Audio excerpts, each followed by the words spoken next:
Hi, good morning. Okay, hello mga ga.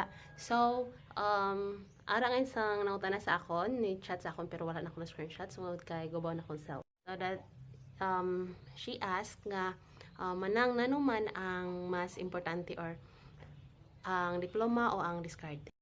I know nga daghan na og mga istorya about ani. So, most of them, the answer na, mas okay ang aray diskarte kaysa sa diploma.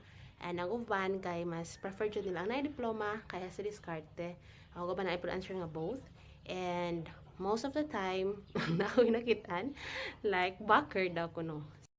Alright, for me, sa akon, to answer the question kay, it's depend on the situation. Alright? So, pero ang magmatter jud most kay ang attitude. How can I say nga attitude siya? So,